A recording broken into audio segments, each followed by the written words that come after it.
नमस्कार विद्यार्थी मित्रांनो. लोकसभेच्या इलेक्शनचं बिगुल वाजलेलं आहे आणि संपूर्ण देशभरामध्ये 7 फेजमध्ये म्हणजे एप्रिल 19 ते जून 1 पर्यंत इलेक्शन्स वोटिंग चालणार आहे आणि याचं काउंटिंग आणि रिझल्ट जे असणार आहे ते 4 जूनला डिक्लेअर होणार आहे, असं हे इलेक्शन कमिशनकडून डिक्लेअर करण्यात आलेलं आहे.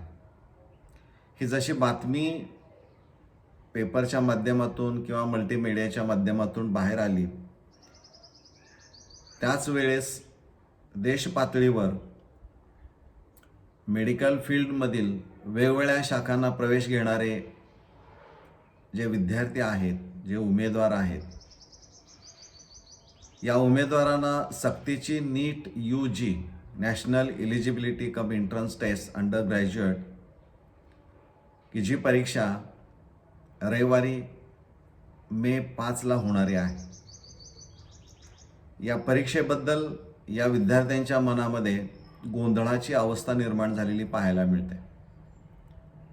कारण जरी परीक्षा मे 5, 2024ला असली तरी त्या परीक्षेची तयारी ज्या विद्यार्थ्यांना करावी लागणारी आहे त्याच कालावधीमध्ये लोकसभेचे इलेक्शन्स असल्यामुळं त्याचा जो प्रचाराचा गोंधळ असणार आहे तो विद्यार्थ्यांना सहन करून अभ्यास करावा लागणार आहे. एकीकडं सर्वोत्तम अशी परीक्षा गणली जाते ती म्हणजे नीट UG, आणि याच परीक्षेच्या दरम्यान जर असं वातावरण असेल तर निश्चितच मुलांच्या मनामध्ये आणि पालकांच्या मनामध्ये कुठंतरी एक असं वातावरण निर्माण झालेलं आहे की खरंच या लोकसभेच्या निवडणुकामुळं ही परीक्षा पुढं जाणारी आहे का आहे त्याच वेळेमध्ये परीक्षा होणारी आहे, म्हणजे it will take as a plan.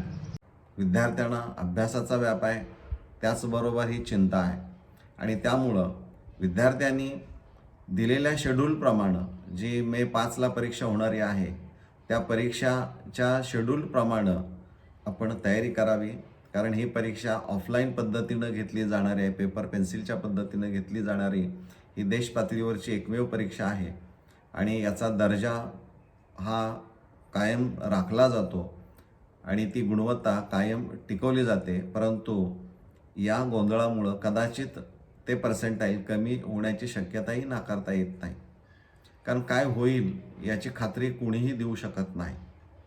हे नीट UGच्या बाबतीमध्ये झालं, पण त्याचबरोबर अगदी त्याच कालावधीमध्ये महाराष्ट्रामधून MSTCET 2024 हे 16 एप्रिल ते साधारणपणे 30 एप्रिलपर्यंत चालणारी परीक्षा असणार आहे. त्या परीक्षा अगदी याच कालावधीमध्ये आहेत.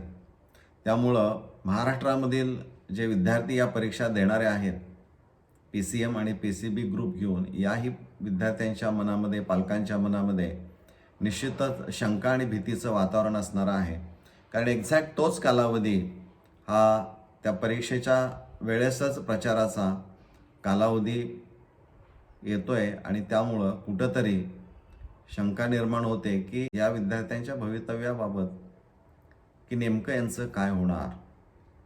खरं तर ही वेळ काय होणार यावर विचार करण्यापेक्षा आपणाला जे काय शेड्यूल दिलेलं असणार आहे त्या शेड्यूलचा विचार करून जर आपण परीक्षेची तयारी केली तर कुठेही अडचण येणार नाही. परीक्षा निश्चितच दिलेल्या कालावधीच्या आत तर होऊ शकत नाहीत, त्या गेल्या तर पोस्टपोन होतील, पुढं ढकलल्या जातील. त्यामुळं विद्यार्थ्यांनी कोणती मनामध्ये शंका उपस्थित न करता हे ठरलेलं शेड्यूल आहे, यामध्येच आपणाला याच कालावधीमध्ये आपल्याला परीक्षा द्यायची आहे याची खून गाठ मनाशी बांधा आणि तयारी करा. अफवा अनेक येऊ शकतात, पोस्टपोन झाली तर आनंदच आहे, पण त्याचबरोबर पुढच्या शैक्षणिक वर्षावरही त्याचा परिणाम होऊ शकतो. एकाच गोष्टीवर अनेक गोष्टी अवलंबून असतात, पण मला वाटत नाही की या परीक्षा पुढं जातील. याही गोंधळामध्ये त्या परीक्षा पार पाडल्या जातील.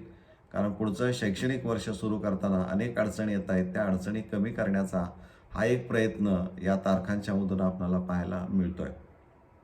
लागा तयारीला लागा, करा तयारी. अफवावर विश्वास ठेवू नका. धन्यवाद.